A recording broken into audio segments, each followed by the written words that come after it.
The Chains of Crime by E.W. Hornung.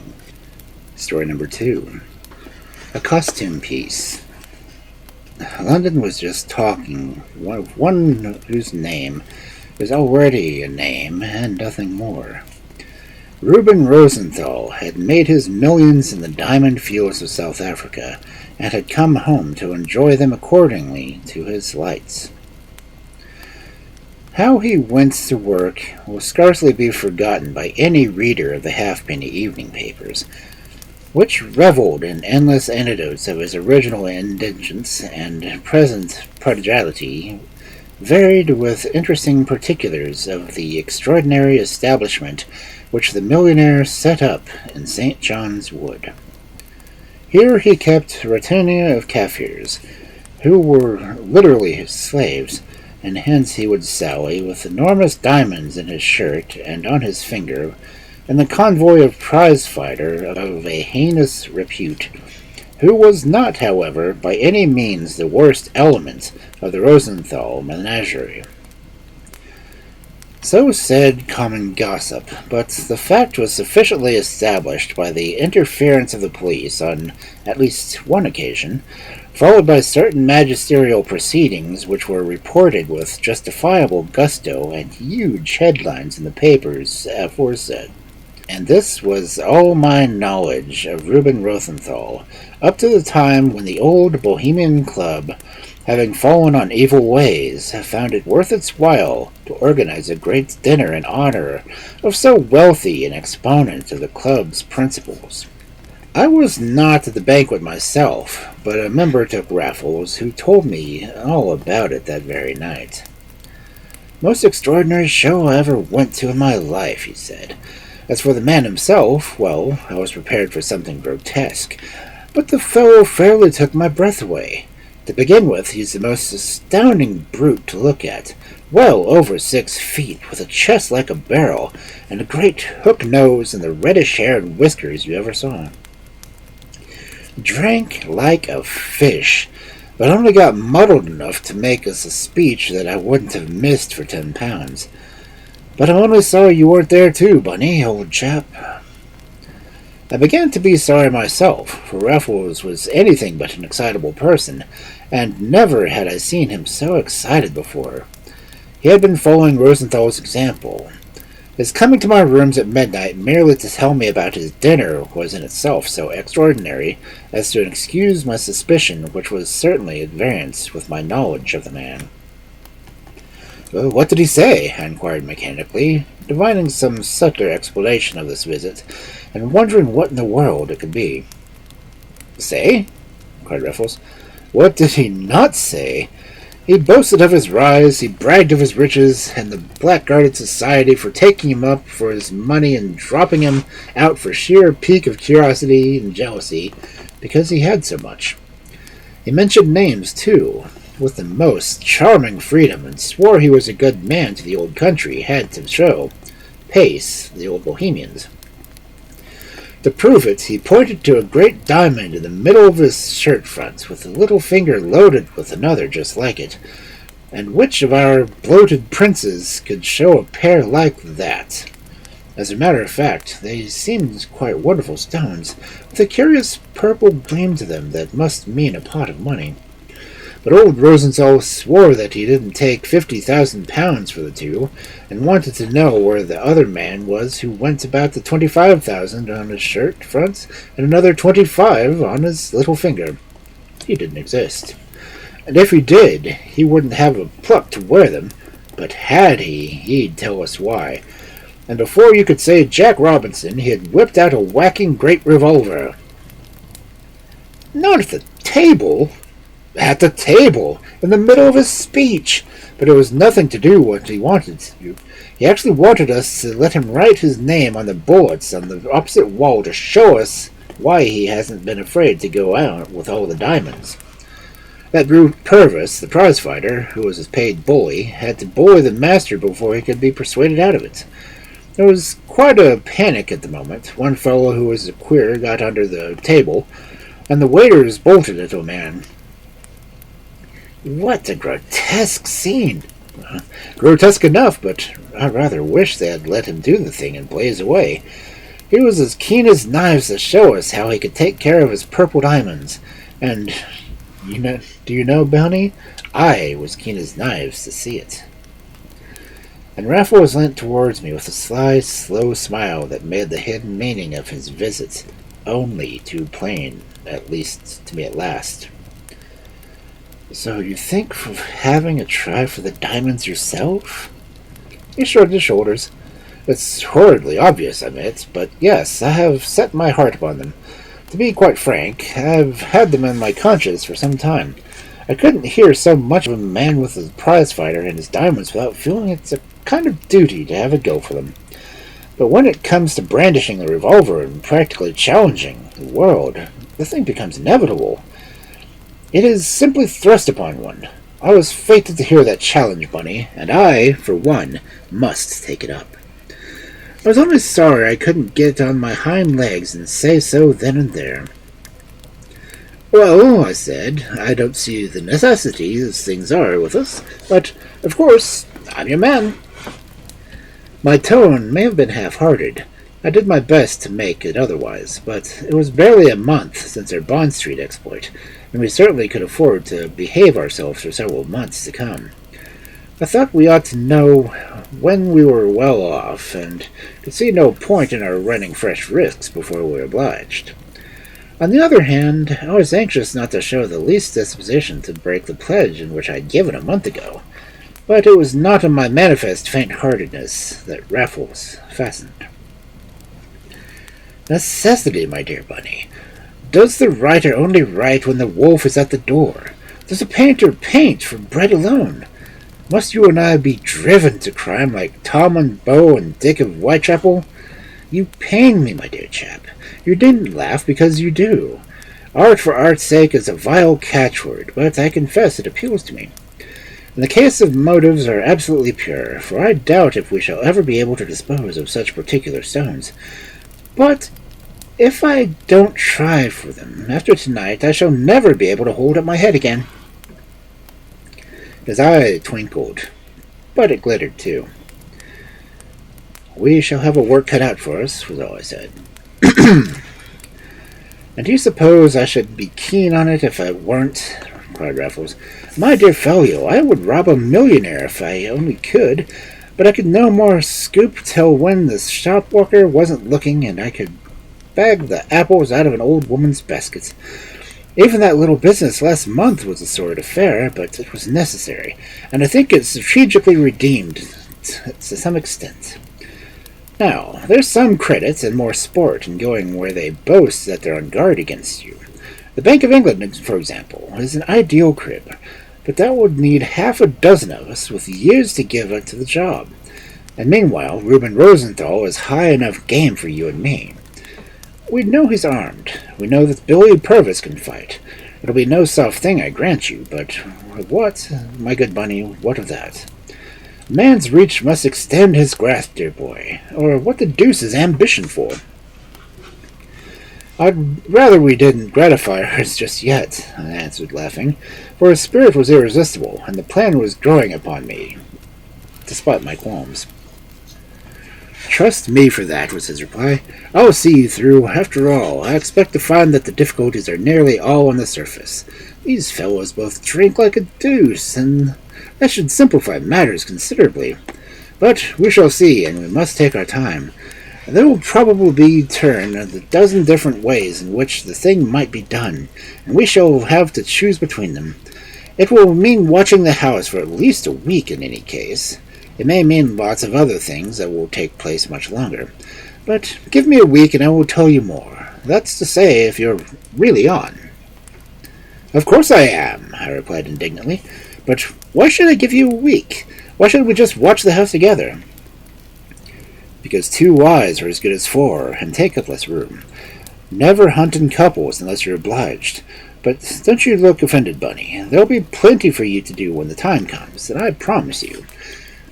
You shall have your share of the fun, never fear, and a purple diamond for all by yourself, if we're lucky. On the whole, however, this conversation left me less than lukewarm, and I still remember the depression which came upon me when Raffles was gone.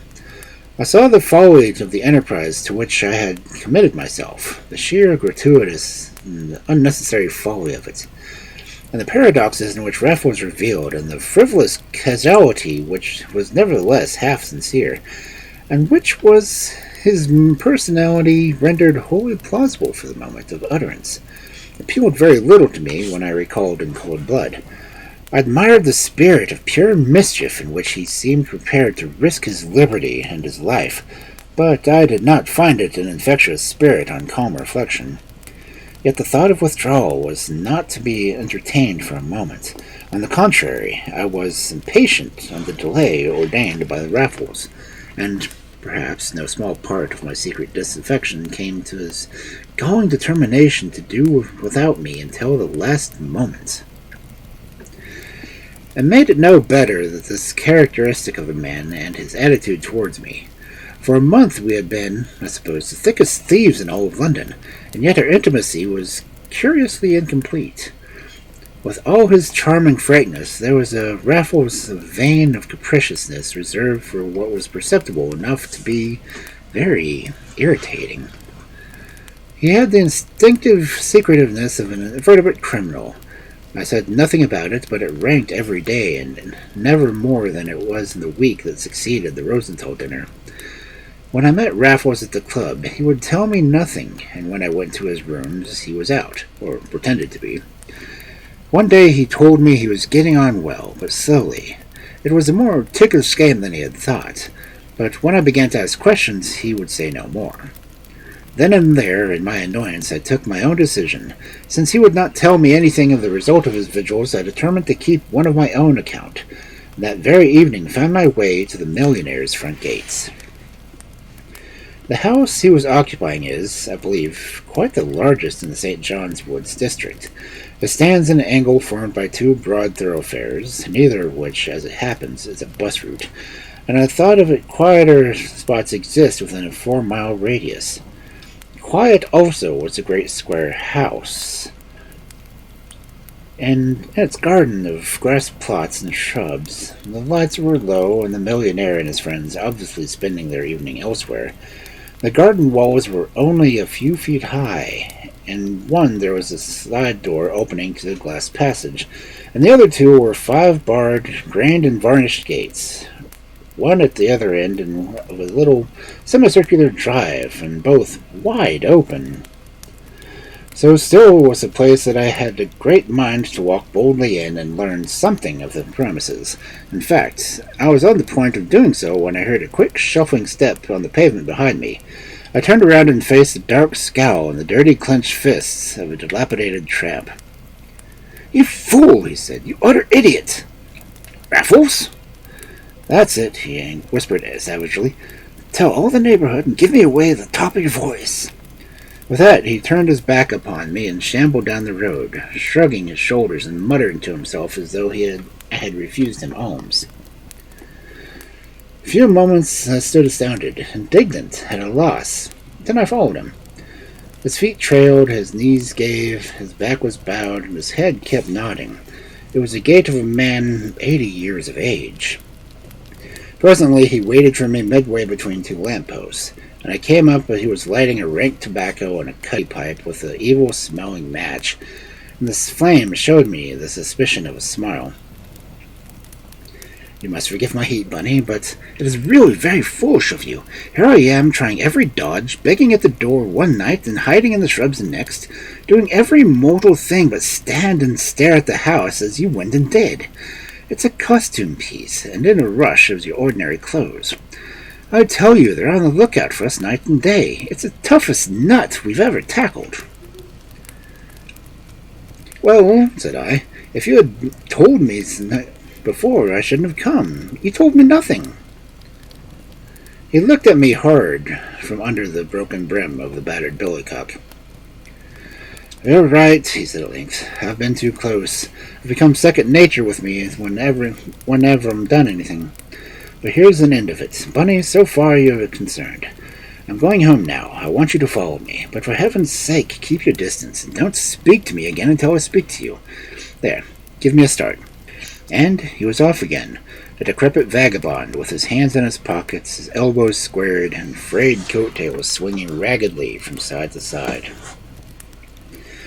I followed him to the Finchley Road. There he took an Atlas omnibus, and I sat some rows behind him at the stop, but not far enough to escape the pest of his vile tobacco. That he could carry his character sketch to such a pitch, he who would only smoke one brand of cigarettes. It was, at last, the least touch of insatiable artist, and it was charmed away by the mortification that still remained in my spirit. I felt once more the fascination of a comrade who was forever dazzling one with a fresh and unsuspected facet of his character. As we neared Piccadilly, I wondered what he was to do. Surely he was not going into Albany like this. No, he took another omnibus to Sloane Street, and sitting behind him as before. At Sloane Street we changed again, and were presently in the long, lean artery of the King's Road. I was now all agog to know our destination, nor was I kept many more minutes in doubt. Raffles got down. I followed. He crossed the road and disappeared into the dark turning. I pressed after him, and was in time to see his coat-tails be plunged into a still darker flagged alley to his right. He was holding himself up and stepping out like a young man once more. Also, in a subtle way, he already looked less disreputable. But I alone was there to see him. The alley was absolutely deserted and desperately dark, and the further end opened a door with a latchkey, and it was darker yet within. Instinctively I drew back and heard him chuckle. We could no longer see each other. "All right, Bunny. There's no hanky-panky this time. These are studios, my friend, and I'm one of the lawful tenants." Indeed, in another minute we were in a lofty room with a skylight, easels, dressing cupboard, platform, and every other adjunct save the signs of actual labor.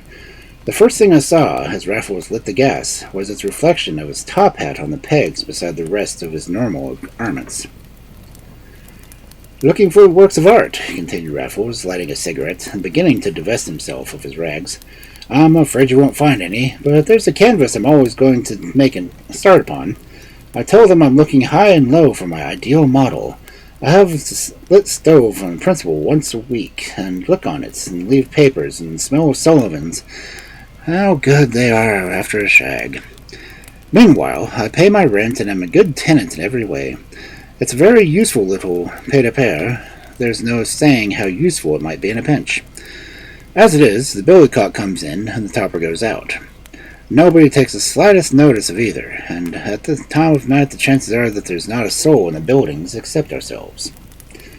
"You never told me you went in disguises," said I, watching him as he cleans the grime from his face and hands. "No, Bunny, I've treated you very shabbily all around. There was really no reason why I shouldn't have shown you this place a month ago, and yet there was no point in my doing so, and circumstances are just conceivable in which it would have suited us both for you to have a genuine ignorance of my whereabouts. I have something to sleep on, as you perceive, in case of a need, and of course my name is not Raffles in the King's Road, so you will not see that one bolt further and fare worse. Meanwhile, you use the place as a dressing room?" "It's my private pavilion," said Raffles. "Disguises? In some cases they're half the battle, and it's always pleasant to feel that, if the worst comes to the worst, you needn't necessarily be convicted under your own name. Then there's indispensable in dealing with fences. I drive on all my bargains in my tongue and rail into the shortage. If I didn't, there'd be the very devil to pay in blackmail. Now, this cupboard's full of all sorts of toggery. I tell a woman who cleans a room that it's for my models when I find them. By the way, I only hope I've got something that'll fit you, for you'll want a rig for tomorrow night." "Tomorrow night?" I exclaimed. "What do you mean by that?" "A trick," said Raffles. "I intended writing to you as soon as I got back from my chambers, to ask you to look me up tomorrow afternoon. Then I was going to unfold my plan of campaign and take you straight into action then and there. There's nothing like putting a nervous player in first. It's the setting of the pads that upsets the apple cart. That and another of my reasons for being so confoundedly close. You must try to forgive me. I remembered how well you played us last trip, without any time to weaken it on the format. All I want is for you to be as cool and smart tomorrow night as you were then. Though, by Jove, there's no comparison between the two cases. I thought you would find it so. You were right, I have. Mind you, I don't say this by any tougher job all around, but we shall probably get in without any difficulty at all. It's a getting out again that may flummox us. That's the worst of the irregular household, cried Raffles, with quite a burst of virtuous indignation. I assure you, Bunny, I spent the whole of Monday night in the shrubbery on the garden, looking next door over the wall, and if you'll believe me, somebody was there all night long. I don't mean the Kaffirs. I don't believe they ever get to bed, the poor devils. No, I mean Rosenthal himself, and that pasty-faced beast Purvis. They were up and drinking from midnight till they came in, to broad daylight when I cleared out. Even then I left them sober enough to slang each other.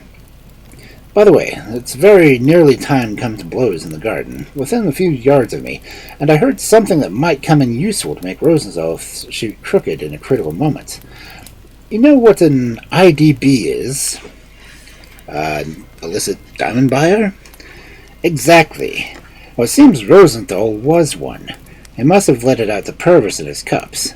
Anyhow, I heard Purvis taunting him with it, and threatening him with the breakwater at Cape Town, and I began to think our friends are friend and foe. But about tomorrow night, there's nothing subtle about my plan. It's simply to go in when these fellows are out on the loose, and to lie low until they come back, and longer. If possible, we must doctor the whiskey. That would simplify the whole thing, though it's not a very sportsman game to play. Still, we must remember Rosenthal's revolver. We don't want him to sign his name on us. With all the Kaffirs about, however, it's 10-1 on the whiskey, and 100-1 against us if we go looking for it. A brush with a heathen would spoil everything, if it were no more. Besides, there are the ladies. A deuce there are!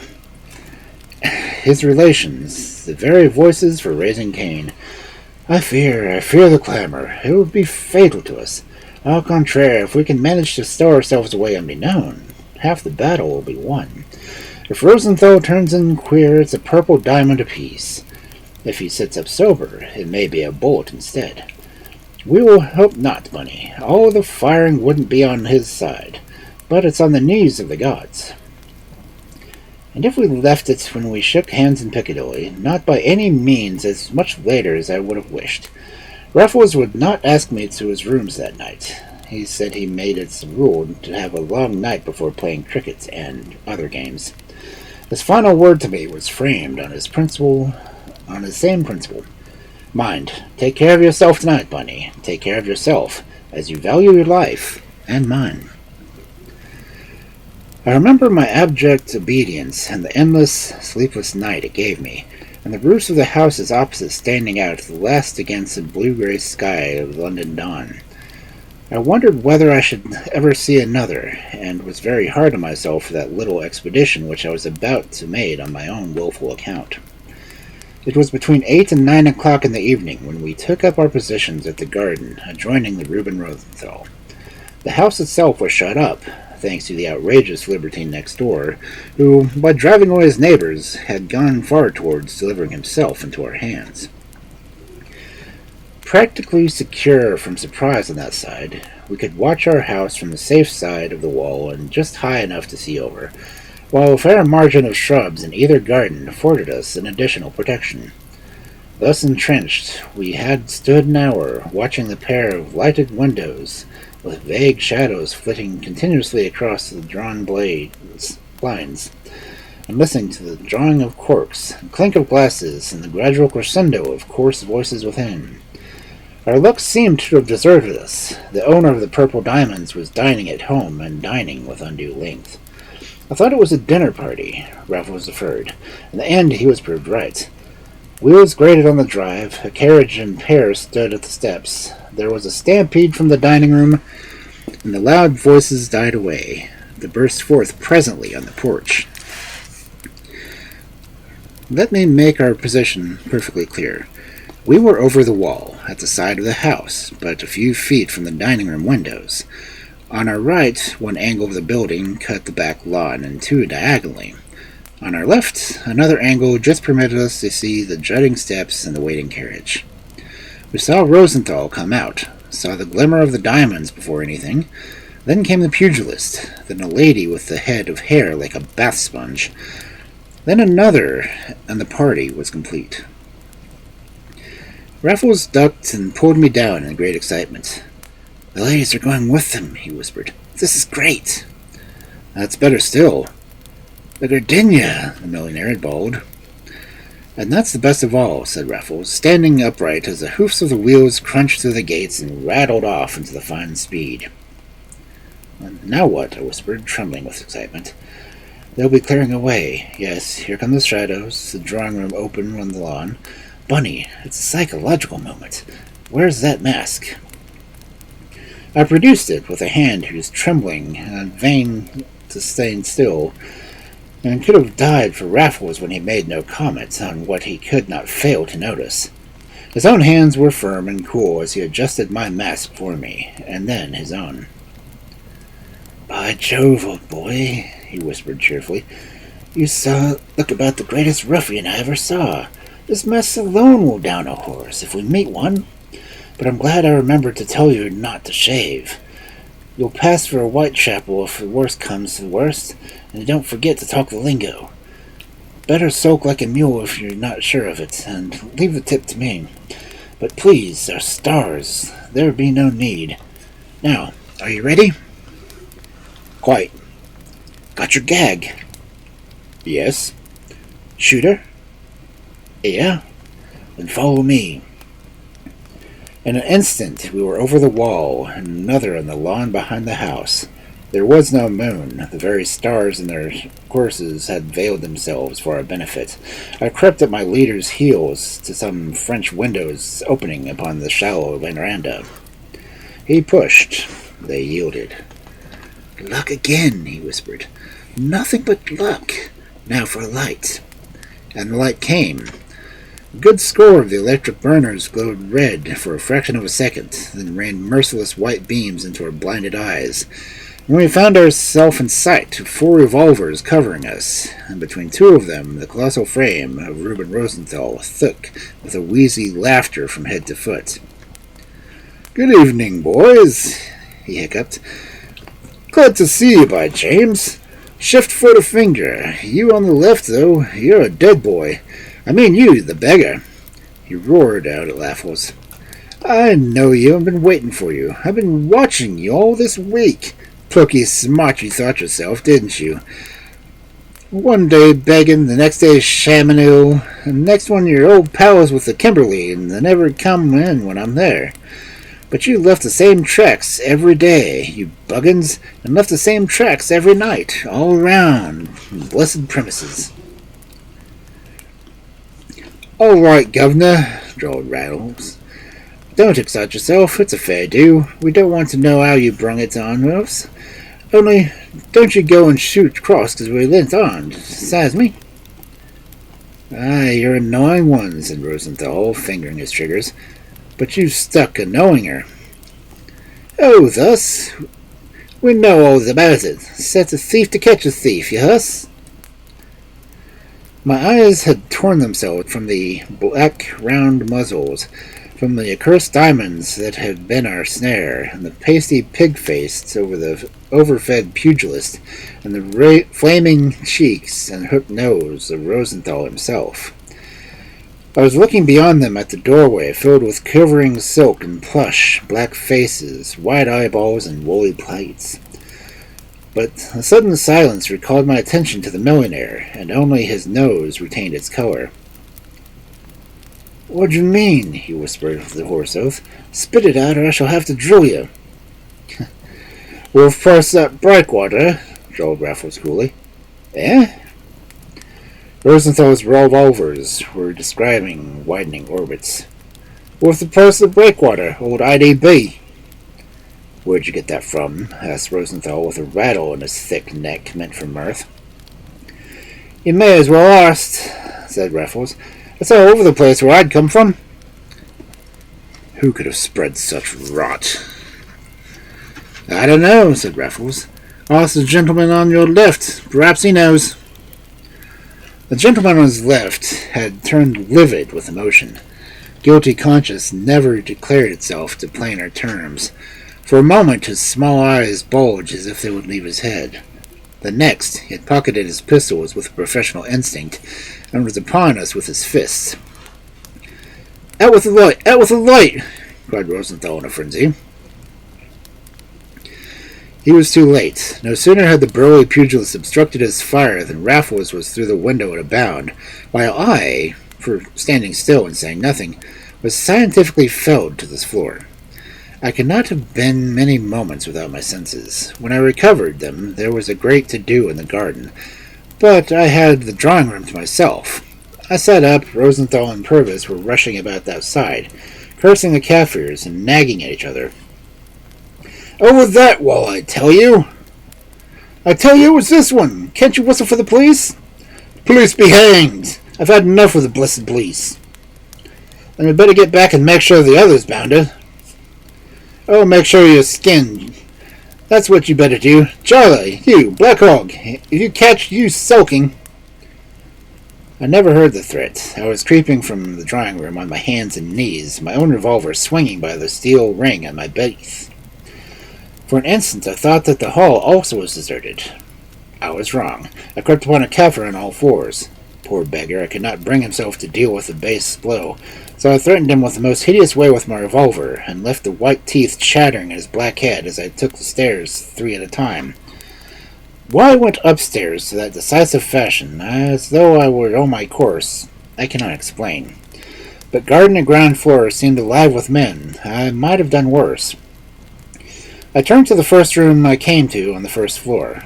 It was an empty bedroom, though lit up, and never shall I forget how startled I was when I entered on encountering the awful villain that was myself at full length in the pier glass. Masked, armed, and ragged, I was indeed fit carrion for a bullet to the hangman, and to no one or the other I made up my mind. Nevertheless, I hid myself in the wardrobe behind the mirror, and there I stood shivering and cursing my fate, my folly, and Raffles most of all. Raffles first and last, for I dare say an hour. Then the wardrobe door was flung suddenly open. They had stolen into the room without a sound, and had hauled downstairs, and ignominiously a captive. Gross scenes followed in the hall. The ladies were now on the stage, and at the sight of a desperate criminal they screamed with one accord. Purvis and the ladies were calling for the police, and giving me in charge without delay. Rosenthal would not hear of it. He swore that he would shoot man or woman who left his sight. He had had enough of the police. He was not going to have them coming there to spoil sport. He was going to deal with me in his own way.